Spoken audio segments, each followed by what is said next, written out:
नमस्कार, आइमा मीडिया में आपका स्वागत है।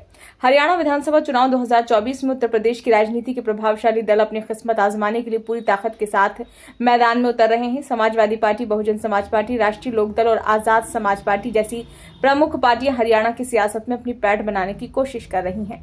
जहां बसपा और आजाद समाज पार्टी दलित वोटरों को अपना आधार मानकर चुनावी मैदान में उतरी है, वहीं समाजवादी पार्टी यादव मुस्लिम समीकरण का फायदा उठाने की योजना बना रही है। दूसरी ओर राष्ट्रीय लोकदल जाट समुदाय के आधार पर हरियाणा में अपनी पहचान को बढ़ाने की कोशिश कर रहा है। इस स्थिति में ये देखना दिलचस्प होगा कि उत्तर प्रदेश के क्षेत्रीय दल हरियाणा की सियासत में कितना प्रभावी हो पाते हैं। हरियाणा की सियासत में भारतीय जनता पार्टी और कांग्रेस के बीच सीधा मुकाबला माना जा रहा है। 2024 के लोकसभा चुनाव के दौरान भी यही स्थिति नजर आई थी। कांग्रेस और भाजपा के बीच सीधी टक्कर होने के कारण हरियाणा के क्षेत्रीय दलों की स्थिति सियासी हाशिए पर चली गई है। इनेलो और जननायक जनता पार्टी जैसे दलों की सियासी मौजूदगी में काफी कमी आई है। इन दलों ने दलित आधार वाली सियासी पार्टियों के साथ गठबंधन किया है। कांग्रेस बनाम भाजपा के इस मुकाबले में उत्तर प्रदेश के क्षेत्रीय दल किस तरह का प्रदर्शन कर पाएंगे, ये तो आने वाला वक्त ही बताएगा। उत्तर प्रदेश में बहुजन समाज पार्टी ने सत्ता में 4 बार पहुंचकर अपना दबदबा कायम किया है, लेकिन हरियाणा में इसकी हालत हमेशा कमजोर रही है। इस बार मायावती ने हरियाणा में इंडियन नेशनल लोकदल के साथ गठबंधन किया है। इसी तरह आजाद समाज पार्टी के प्रमुख चंद्रशेखर आजाद ने दुष्यंत चौटाला की पार्टी जननायक जनता पार्टी के साथ मिलकर चुनावी अखाड़े में ताल ठोकने का फैसला किया है। समाजवादी पार्टी ने कांग्रेस के साथ गठबंधन करने की कोशिश की है, जबकि राष्ट्रीय लोकदल ने भाजपा के साथ मिलकर चुनाव लड़ने की रणनीति बनाई है। सूबे में बसपा और इनेलो ने जाट दलित समीकरण को ध्यान में रखकर गठजोड़ किया है। इस समझौते के तहत बसपा 34 सीटों पर चुनाव लड़ेगी, जबकि बाकी सीटों पर इनेलो अपने प्रत्याशी उतारेगी। 2019 के चुनाव में बसपा हरियाणा में खाता नहीं खोल पाई थी, लेकिन उससे 4.21% वोट प्राप्त हुए थे। इनेलो ने पिछले चुनाव में 2.44% वोट प्राप्त किए थे, जबकि इससे पहले यह आंकड़ा 24% था। 2024 के लोकसभा चुनाव में इनेलो को 1.74% और बसपा को 1.28% वोट मिले थे। बसपा की कमान युवा नेता आकाश आनंद के हाथ में है और पार्टी अनुसूचित जाति के 21% वोटरों के सहारे हरियाणा में अपनी स्थिति मजबूत करना चाहती है। बसपा ने 34 सीटों पर चुनाव लड़ने की योजना बनाई है, जिसमें उसकी कामयाबी की चुनौती बनी हुई है। 2024 के चुनाव में जाट और दलित वोटों का झुकाव कांग्रेस की ओर नजर आया है, जिससे बसपा के लिए हरियाणा में अपनी स्थिति स्थापित करना कठिन हो सकता है। अगर बसपा का वोट शेयर लगातार गिरता रहा तो पार्टी कहीं वोट कटवा पार्टी न बन जाए, ये चिंता बनी रहती है। चंद्रशेखर आजाद ने अपनी आजाद पार्टी का राष्ट्रीय विस्तार करने के लिए हरियाणा में जननायक जनता पार्टी के साथ गठबंधन किया है।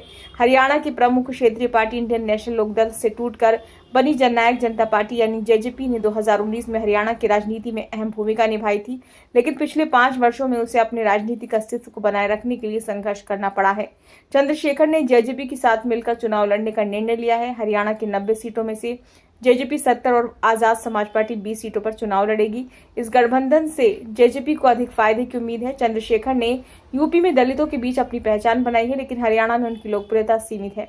कांग्रेस सांसद कुमारी शैलजा और उदयभान जैसे दलित चेहरे राज्य में प्रभावी रहे हैं। ऐसे में चंद्रशेखर के लिए जेजेपी के साथ मिलकर हरियाणा में कामयाबी प्राप्त करना एक चुनौती हो सकती है। समाजवादी पार्टी ने 2024 में उत्तर प्रदेश की 80 सीटों में से 37 सीटें जीतकर अपनी ताकत साबित की है। अखिलेश यादव ने हरियाणा विधानसभा चुनाव में अपनी किस्मत आजमाने का फैसला किया है। समाजवादी पार्टी कांग्रेस के साथ गठबंधन करके चुनावी मैदान में उतरना चाहती है, लेकिन अभी तक दोनों दलों के बीच कोई ठोस समझौता नहीं हुआ है। कांग्रेस के नेता विधानसभा चुनाव में किसी अन्य दल के साथ गठबंधन करने के लिए तैयार नहीं है। सपा ने यह भी तय किया है कि अगर कांग्रेस उसे सीट नहीं देती है तो वो अकेले चुनाव लड़ने के बारे में संजीदगी से विचार करेगी।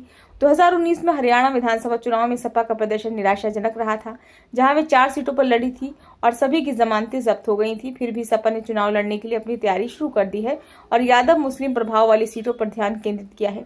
पार्टी की रणनीति यह है कि चाहे सीट मिले या न मिले, लेकिन उसकी पहचान बने और उसे हरियाणा में अपनी स्थिति स्थापित करने में मदद मिले। ये देखना होगा कि सपा इस बार कितना असर डाल पाती है। राष्ट्रीय लोकदल केंद्र में एनडीए गठबंधन का हिस्सा है और उसमें प्रमुख जयंत चौधरी मोदी सरकार की कैबिनेट में है। हरियाणा में जाट वोटरों की ताकत को देखते हुए आरएलडी ने विधानसभा चुनाव लड़ने का फैसला किया है। जयंत चौधरी के दादा चौधरी चरण सिंह की ससुराल सोनीपत के गाँव गढ़ी कुंडल में है और वो खुद जाट समुदाय से आते हैं। राज्य में जाट वोटर लगभग 28% है। रालोद की योजना भारतीय जनता पार्टी के साथ मिलकर चुनाव लड़ने की है और उसने 5 सीटों पर चुनाव लड़ने की योजना भी बनाई है। हरियाणा की सियासत में कांग्रेस का विकल्प पहले लोकदल था, लेकिन अब भाजपा ने उसकी जगह ले ली है।